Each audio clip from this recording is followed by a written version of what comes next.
JAC తరపున మొదటి bus 12 గంటల నుంచి మా ఆర్మూర్ డిపోలో మా కార్మికులందరి తరపున సమ్మె స్ట్రైక్‌లకు పోయినాము.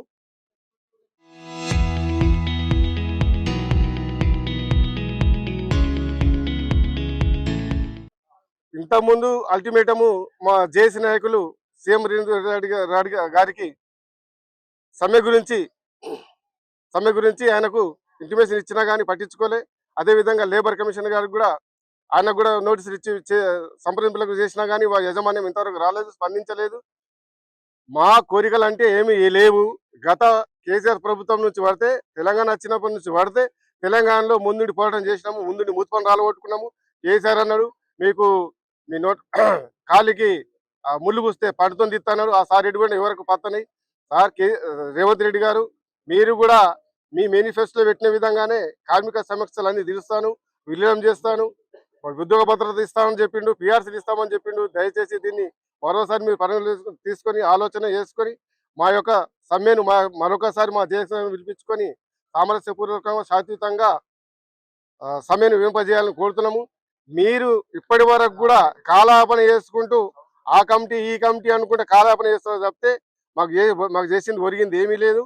ఇంతకుముందు అదేవిధంగా గవర్నర్ తమిళసై గారు రాజముద్ర పెట్టి గెజిటెడ్ ఆమోదం పొందిండ్రు. మేము అడుగుతున్నది ఒకటే, మాకు అపాయింటెడ్ డేట్ కావాలి.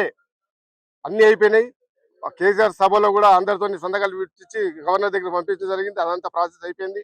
ఇప్పుడు మీరు కాలయాపన చేసుకుంటే ఇచ్చేస్తున్నారు తప్పితే ఒరిగింది ఏమీ లేదు.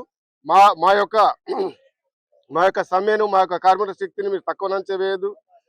దాదాపుగా మేము కేసీఆర్ మెడల్ నుంచి 55 రోజులు చేసి అందులో మా భాగము 35 మందిని మా కార్మికులు పోగొట్టుకున్నాము. దీనిని మీరు చూసి మరొకసారి కూడా మీకు వినవం ఏం చేస్తున్నామంటే దయచేసి ఇటువంటి కాలయాపన చేసే మీటింగ్ పెట్టకండి. కార్మికుల యొక్క శాంతిని మీరు చేసుకుంటా సమ్మెకు మరీ నెట్టే ప్రయత్నం చేస్తూ ఉన్నారు. వెంటనే మీరు స్పందించి మా జేఏసీ మాకోసారి మీరే సొంతంగా ఏదో కమిటీలు వేసుకుంటూ వేరే వాళ్ళను ఐఏఎస్ ఆఫీసర్లను 5గురిని పెట్టి వాళ్ళని పెట్టి పునఃపరంగా పెట్టి మీరు కాలాపన చేసుకుంటా ఇది చేయొద్దు. తీవ్రంగా పరిణామాలు ఎదుర్కొంటారు. ఇది ప్రజల నుంచి వస్తుంది. నువ్వు పెట్టిన మహాలక్ష్మి పథకము ఆడోళ్ళ నుంచే, నువ్వు ఏదైతే పెట్టినావో ఆడోళ్ళ నుంచే నీకు తీవ్రమైన వ్యతిరేకత వస్తుంది. దయచేసి గమనించి మా యొక్క జేఏసీ నాయకులను పిలిపించి వెంటనే సామరస్యపూర్వకంగా సమ్మెను వింపజేయాలని కోరుతున్నాను. మాకు ఎంత ఇబ్బంది అవుతుంది ఊర్లలో పోవాలంటే చేయాలంటే ఈ బస్సులతోటి మాకు బాధలు అవుతుంది బాగా. ఇక అప్పుడు కేసీఆర్ ఉండగానే మంచిగా ఉండే, ఈ రేవంత్ రెడ్డి వచ్చి మాకు బాగా ఇబ్బంది పెడుతున్నాడు. మేము పొద్దున వచ్చినాము 6 గంటల నుంచి 5 గంటల నుంచి వెయిట్ చేస్తున్నాము. మేము దూరం పోయేడుతున్నది, బస్సులు ఏమో బంద్ ఉన్నాయి అంటున్నారు.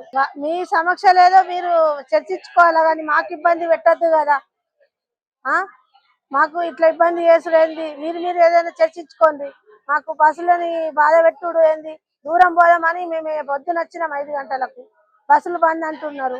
ఎట్లా గల మేమేం చేయాలా? ఇప్పుడు కిరాయి ఆటోలలో అడుగుతుంటే డబుల్ టిబుల్ కిరాయి